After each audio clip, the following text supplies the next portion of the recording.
Hello everyone, this is Defense Politics Asia, and this is the summary for the day of 602 to 604 for the 18th to the 20th of October for the Ukraine war or the special military operation in Ukraine. And I say I want to do it daily, and then I failed. Yeah, shit happens, and yeah, lately I have burnout, so no, yeah, burnout, so I just sleep more. Like I wanted to do this yesterday, and just then I went to sleep. So yeah.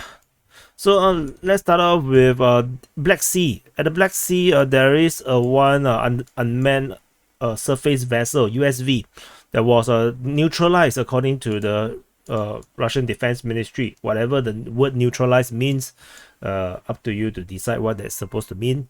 No, maybe they add acid because it's alkaline, or no, maybe it's yeah, no. Anyway, yeah, it was that's all from it, from the Black Sea. There is a Russian Sukhoi 25 that was shot down over Ukraine on the 18th of October. We do not know what is the where is it shot down, and the Russians also claim a Ukrainian Sukhoi 25 was shot down over Dnipro. This comes along with a MiG-29 that was shot down over Troitsky on the 19th. So this one was on the 19th as well. This is shot down by the Air Force. This is shot down by Air Defense. So like again, yet another long range air defense that was taking out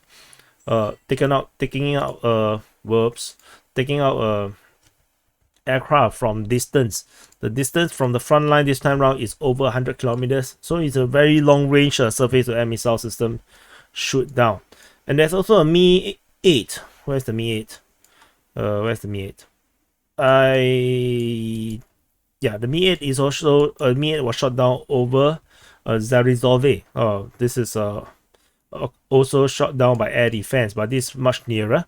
This is merely around 20 kilometers away from the front line. We go to the southern front. At the southern front, the Ukrainians finally break out of their beachhead or bridgehead, or depending on it's a bridge or the beach, because there is both of them. So the Ukrainian forces basically push out in multiple directions, and this is after previously they have we have seen information about the capture of Poima and Prishenivka. According to Ryba, which also the breaker of this information, they claim that the Ukrainians have been eliminated, but there was no indication that the Russian forces actually entered the ground. So even if the Ukrainians make a withdrawal from these locations, this territory will still remain blue because the Russians have not retaken it. So this is how we do the mapping here on DPA. So we will continue as such until the Russian forces retakes Poima and Prishenivka. Otherwise, it's going to remain as blue color. So the same thing as Robotine or Klishchievka is the same thing. Robotine, maybe the Ukrainian forces cannot station forces within the village. Same for Klishchievka. That doesn't change the fact that it is still captured by the Ukrainian forces. Until the Russians re-enter the villages, then it will still be considered blue. So on top of the previous information that previously we have reported about this capture, there is more reinforcement. There's a rotation of the forces, of the Ukrainian forces over this area here. They continue to maybe send out casualties and send in more fresh troops. And they also sent reinforcement towards Prishenivka. According to the information from Ryba, the 501 separate battalion of the 36th Infantry Brigade was transferred, and they landed and going to head towards to strengthen the position over at Prishenivka. So this information is the last that I've seen of this area here. There was a fighting being reported on the 18th of October towards Stepny, and it was reportedly foiled, according to the Russian Defense Ministry. So the fact that they mentioned about Poima and Pestepnove shows that the Russian forces acknowledge the Ukrainian presence, and they are now actively combating this thing over here. So but according to the Russian Defense Ministry, they call this only recon forces. They only call them sabotage and reconnaissance. So So they do not take these troops or these advances very seriously. They see them as very small forces. So that's the Russian perspective, or at least they just want to downplay it. Over at the area of Krinky, the Krinky was attacked on the 19th of October. According to Ryba, they reported that the 35th Separate Infantry Brigade of the Ukrainian Marines attacked Krinky, and they managed to gain a foothold. And after that, the Russian artillery and helicopters attacked and pushed the Ukrainians back. So the Ukrainian forces actually spread out pretty much around Krinky, and then after they're getting bombarded by the Russians, they have to withdraw back into one small area here, and they somewhat either hold a position or await rescue from the Navy.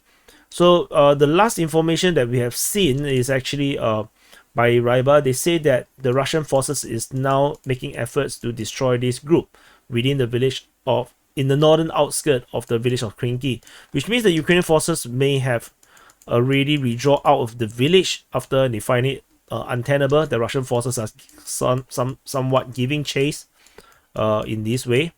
And this presence of this fighting at Krinky is actually confirmed with geolocation by Creamy Caprice. There is a FPV drone attack against the Ukrainian forces in the village of Krinky. So this confirmed this entire engagement is real. It actually happened.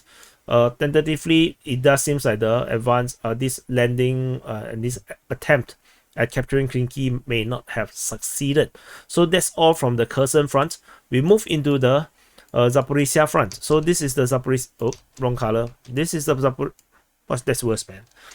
This is the Zaporizhzhia Front, and over at the Orikhiv sector. At the Orikhiv sector, we have continued fighting around this area here. The Ukrainian forces continue to attack in the north of Verbove, towards Verbove, southwest of Verbove, and towards Novoprokopivka. The Russians counter-attack over at Robotine, and that's about it.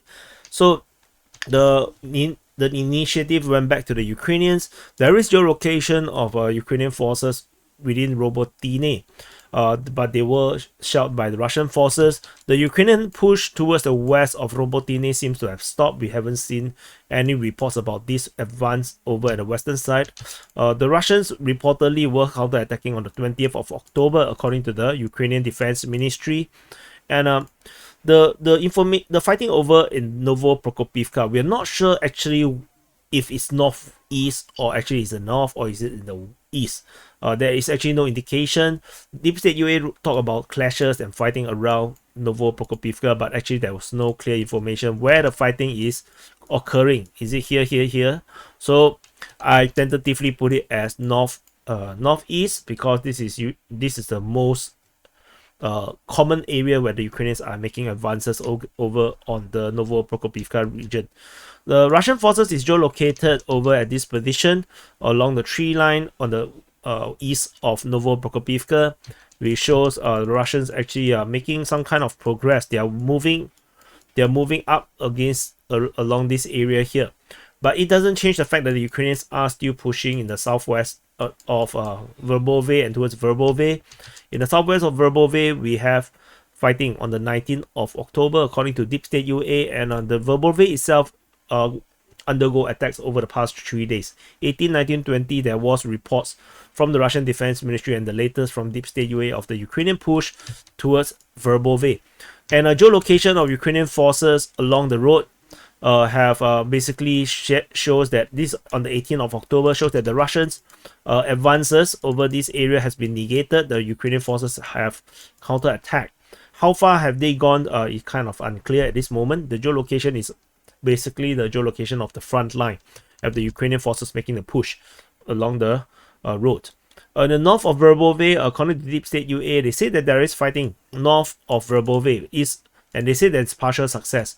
I'm not sure how north is the north, because we have no indication that Ukrainians have actually pushed this much to the north of Verbove. So we shall continue to monitor and see what is this real situation around here. And then there's another weird report coming from the Ukrainian Defense Ministry on the 18th of October. They say that the Russian forces were repelled in the east of Malatomashka.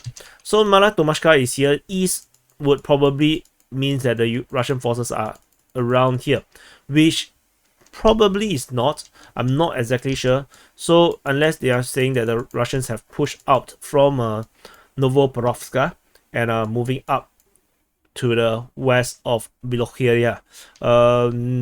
Yeah, just take this with a pinch of salt, because Ukrainian Defense Ministry sometimes, depending on the person who write the report, sometimes they will just pick locations very randomly.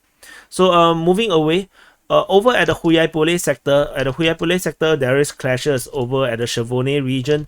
In the south of Chervony, there is a Russian Defense Ministry report on the 18th of October of Ukrainian forces attacking the Russians' position, and and the Russian Defense Ministry also reported that they actually went on the counter on the 19th. So the initial report on the 18th, and then on the 19th the Russians actually went on the counter attack, and of course this doesn't really make much because it's pretty much fire mission. It's not an assault. So that's all from the situation over at the Chervony region in the Hulyaipole sector. On the western part, as the most eastern part, there is geolocation of Ukrainian forces within Melanivka, and this is actually still within the Hulyaipole sector. And just at the very edge of Hulyaipole sector, at the Potovka region, the Ukrainian Defense Ministry on the 20th of October reported the Russians attack in the area of Potovka. We haven't seen any fighting at Potovka region since forever. So this is actually very, very interesting that the Russians are making this push in this direction. So it's something important to note, whether Ukrainian forces will be able to hold this, because this is kind of an unusual place for the Russians to attack. And I do need to add a star here. Yeah. So moving on over at the Velyka Novosilka sector. So this is the Velyka Novosilka sector. At the Velyka Novosilka sector, we have continued fighting around the Priony region, with fighting being reported south of Novosilka. According to the Russian Defense Ministry, they say that they are attacking Ukrainian forces near to Novosilka. And over at the northwest of Priony, the Russian forces claim that there is recon forces of the Ukrainian forces was destroyed in the northwest of Priony. The Ukrainian Defense Ministry reported that the Russians attacked in the north of Priony. Sorry, it's Deep State UA reported that, and whereas the Russian Defense Ministry reported that the Ukrainians were in the north of Priony. So pretty much the Russians are attacking probably in this region. We are not sure what is the real front line like. It's kind of a weird reports, a weird series of reports, so just take it with a pinch of salt. Over at this Rivnopil region, the Ukrainian Defense Ministry also reported that they repelled Russian attacks near Rivnopil. So maybe the Russians are attacking this area here. They are moving in these directions in some kind of a medium air offensive, but it's not sure. We didn't see any OSINT talk about it. Over at the Staromayorsky region, there is fighting reported at Staromayorsky. The Russian forces are on the offensive in this area here from the 19th to the 20th. Russian Defense Ministry and Ukrainian Defense Ministry both reported this attack. They both corroborated this on both days. So on 19 and 20. So even Ryba reported this on the 20th. So which means that the attack in the Staromayorsky region seems to be a little bit more serious than usual. That we see a corroboration on both sides of the defense ministries. And but we shall see whether this will go anywhere serious. That's all from the Velyka Novosilka sector. We move into the Donetsk Front. So this is the Donetsk Front. At the Donetsk Front, over at the Zolota Neva or Novodonetsky, Prishestivka, Novomayorsky. So this quadcopter region, there is fighting reported near Zolota Neva on the 19th to 20th, according to the Ukrainian Defense Ministry. The Russian Defense Ministry and Ukrainian Defense Ministry on separate days, 18th and the 20th, both reported fighting in the area of Novomayorsky, which means that the Ukrainian forces, despite they give up Novomayorsky, they are actually still entrenched in a very close position to Novomayoske, which means that when the Russians actually push out, the fighting is still pretty much considered to be around the Novomayoske region. So this is actually pretty interesting. We move on to over the Voleda city region. We have fighting reported on the 19th of October of an attack near Voleda, but it only happens on one day, so no, this is nothing to shout about. I think it's nothing very significant. We move on to the Marinka Novomihailivka region. This basically this area here. Over the Novomihailivka region, there is reports of fighting south of Novomihailivka. According to the Vostok group of forces, on the 19th of October, with the Ukrainians pushing south, and there was geolocation on the 18th of October of Ukrainian forces getting hammered by the flamethrower system. Then the fighting, and then the Ukrainian Defense Ministry, Russian Defense Ministry both reported of the Russian push in the area of Novomihailivka, and most likely they are actually pushing from the east due to the fact that we have geolocation of Russian forces on the 19th of October, showing them pushing in this direction towards Novomihailivka. So the attack vector is likely coming from the east of Novomihailivka. So we move on to Marinka. At the Marinka, we still have continued fighting reported over here, according to the Ukrainian Defense Ministry and the Russian Defense Ministry, and together they report all 3 days that the Russians are pushing at Marinka. So this is getting very, very boring over here. So it's very, very boring, Marinka. There is geolocation south of Krasnohorivka. Ukrainian forces is along the tree line again, and the Russians are at this mine, Trudovska mine region. So the front line continue to be as such, with the Russian forces holding a forward position and along the tree line to the rear. So this is pretty much the situation, and they just continue to hammer each other south of Krasnohorivka. And that's all from the Donetsk Front. Over at the Avdiivka Front, this is the Avdiivka Front.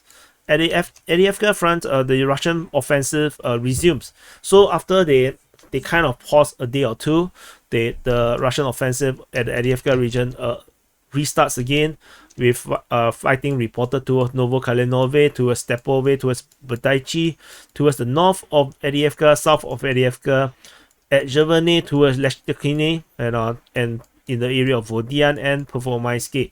So the Russians continue their offensive in this massive pincer movement that we are seeing, and then there's a double pincer in a much more further distance, and further pressure from the south. So this already I have mentioned pretty much a few times already. So the significance, as usual, is going to be Badaichi, Semenivka, Olivka, Tonenke, Zhevene, and Leshtokine itself is also a primary target. So any of these villages falling is a great disaster for the Ukrainian forces defending Avdiivka. So over at the Pervomaiske region, the fighting was reported on the 20th by the Ukrainian side. They reported about this attack. There's fighting near Vodian, according to Deep State UA. Previously, the marker was put here, and I feel that because the Russians are pushing in this direction, and there was a push towards the west previously at Vodian, so I decided to move the marker to the left, to the west of Vodian. I think this makes a lot more sense, because this would be strategically sensible as they attack towards Netelove, and which then will cut off the Ukrainians from attacking towards south of Pervomaiske. And there is fighting, there's geolocation of the front line, as you can see, Kreminna Front, and I think it's all Kreminna Front. Yes, we can actually see the Ukrainian forces along this tree line and the Russians along this other tree line. So the front line is pretty much established along this tree line region, and this is very, very interesting. They are actually very close. If you look at this front line, since we can confirm by geolocation from Tonenke, is pretty much just less than 2 kilometers away, and then this is basically one patch of farmland that was totally not farmed right now. And at Zhevene, the front line is probably also not very far, just 1 kilometer. So the front line is very, very close. The Russians can anytime make a pretty successful move, but of course that really purely dependent on the Ukrainian defenses. So if the Ukrainian defenses can hold, then that's probably not a problem. But if they suddenly fail to hold and they got surprised, the Russians can easily take these two villages in a very quick time, because it is too near, and with the fall of these two, there will be fire fire range. What is it called? I forgot the word. Basically, the fire control, along the road along Leshtokini, and they can actually launch a direct assault on Leshtokini and Orikhiv, and Avdiivka will be entirely encircled. In the south of Avdiivka, there is fighting reported in this area here from the 18th, 19th to the 20th, according to all the different trusted sources, Ukrainian Ryba, Ukrainian Defense Ministry and Ryba. Geolocation of the Ukrainian forces on the 18th of October, this tree line shows that the Ukrainian forces are still holding the forest region, and this is looking like a butt accidentally, and the Russian forces still have not managed to penetrate the butt. So they just have to wait, because this is not butt-like enough. Over in the north of Avdiivka, the Russian forces continued their attempt to conquer the volcano, the slag heap. Slag heap is very ugly, doesn't sound very nice, so I call it a volcano. And so DPA UA and Ryba reported about the fighting on the 19th to 20th, because on the 19th the Russian forces resumed their attack. They continued to push. Allegedly, according to Russian sources, Ukrainian forces have been pushed out of the volcano, and they hold the line behind the railway line as the Russian forces overwhelm them. All these attacks at Avdiivka comes at heavy losses. There is a lot of geolocation and drone footage of blown up Russian armor. So, which means that this push, despite there is heavy losses, the Russians are still continuing to make push, which is why in one of the previous SITREP I say Russia is serious, because Russia seldom is so serious that they will follow through with the offensive, and they are following through the offensive. This shows the commitment to this offensive, and they're taking this very seriously, which is kind of unsettling, because Russia usually don't take their offensive very seriously. So the Russians are taking heavy losses, but they are still moving. Heavy losses are nothing in war, because ultimately the Russians or the Soviet Union lost more men than Nazi Germany, but they still won the war. Over at Stepove, fighting was reported on the 19th to 20th, according to the Ukrainian Defense Ministry, whereas Deep State UA is not so bullish about the Russians' position, so they say that the fighting is from Krasnohorivka. The Russian lines previously reaches all the way to the edge of Berdaichi. According to Ryba, on the 19th of October, the Russian forces have withdrawn back to the railway line, because they cannot hold the position as the Ukrainians counterattacked to push them back to the railway line. So but in the latest report by Ryba on the 20th of October, the Russians are again pushing towards the Berdaichi area.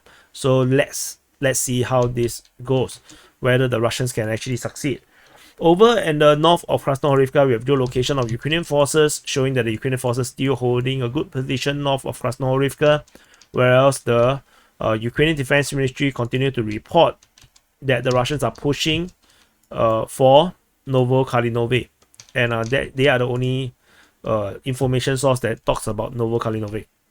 So that's all from the Avdiivka front. We move into the Bakhmut front. At the Bakhmut front, there is some major news. The Russian forces have launched their Bakhmut offensive, their own Bakhmut offensive, with a push at Bohdanivka, Kromove, and Klishchiivka, Andriivka, and Kodyomivka. Particularly the ones at the north is very surprising, because the fighting at Kromove has not been seen since the Battle of Bakhmut. So the Russian Defense Ministry acknowledged this, and from the 18th to the 20th, they are pushing for Kromove. And in the Ukrainian Defense Ministry also mentioned about Bohdanivka on the 20th, which means that there was a new push from the Russians at Bohdanivka, and I'm not sure this will end up become a pincer movement, which is kind of unlikely, because this area here is very hard to break through, because there's way too many defenses and trench lines So, but it is interesting that the Russians are making moves to attack Kromove. This is very, very unnecessary unless there is a real need or there's a real attempt at doing an offensive out of Bakhmut. So let's see how this goes in the north. In the south is the usual actually. The Ukrainian forces continue their fighting at Kupyansk on the 20th. And then over at Klishevka on the 19th to the 20th, according to the Russian Defense Ministry and Deep State UA. But it seems that the tide of war seems to be swinging to the Russians. From the 18th to the 20th, Russian Defense Ministry, Ukrainian Defense Ministry all reported that the Russians are attacking at Klishevka. And this also stretched on to Andriivka, with the Russian Defense Ministry acknowledging that they were attacking on the 18th to the 19th. And at Kupyansk itself, there is also the same report by the Russian Defense Ministry.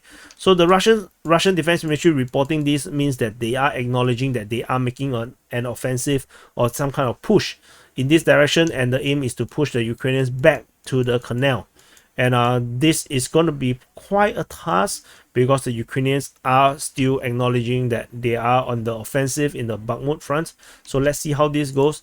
Geolocation of Ukrainian forces on the 20th of October over this position shows that the Ukrainians are still holding position north of Kupyansk.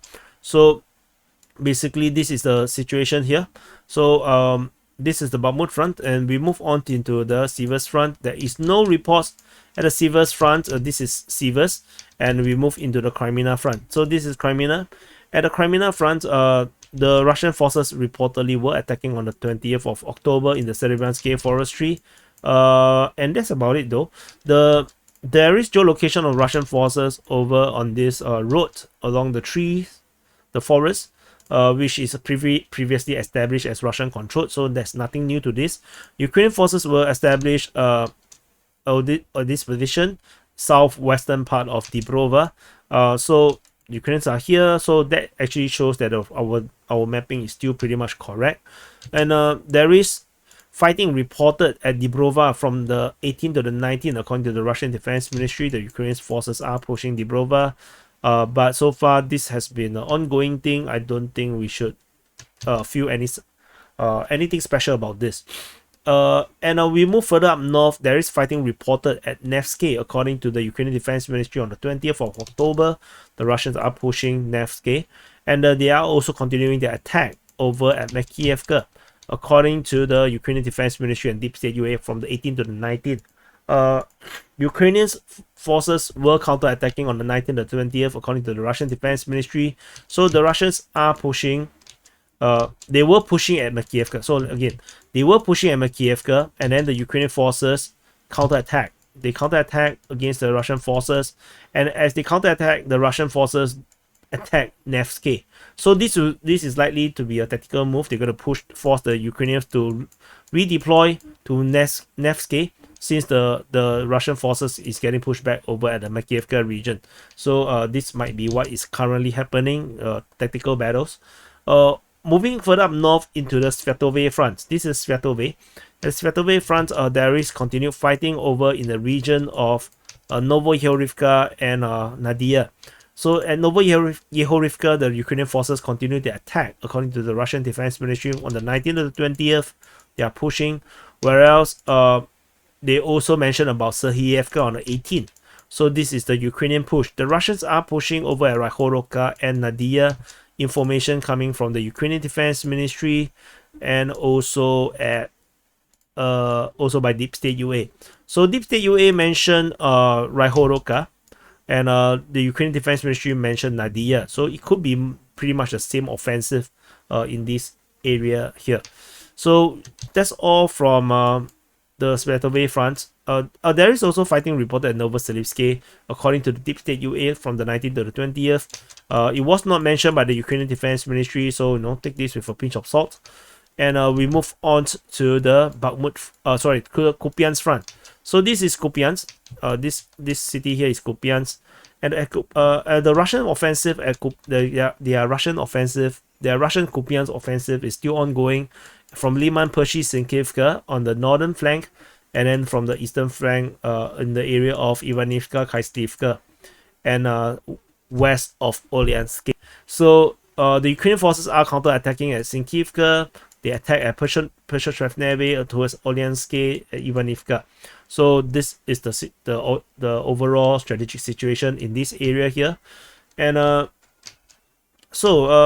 we move into the details. There is fighting reported at Khyslivka on the 18th, Ivanivka on the 19th to 20th, and the Orlyansk region on the 19th. So they are actually rotating a bit. They're attacking here and then here and then here. They are changing around and forcing the Ukrainian forces to to travel around and defensively try to deal with this Russian attack. There is geolocation of Ukrainian forces over this tree line, which clearly shows this is actually where the Ukrainian front line is. So the Russians are attacking in this area here, and both are supported by tanks. So it is a hard battle around this western part of Orlyansk. The Ukrainian forces were reportedly counterattacking on the 18th, 19th, and 20th.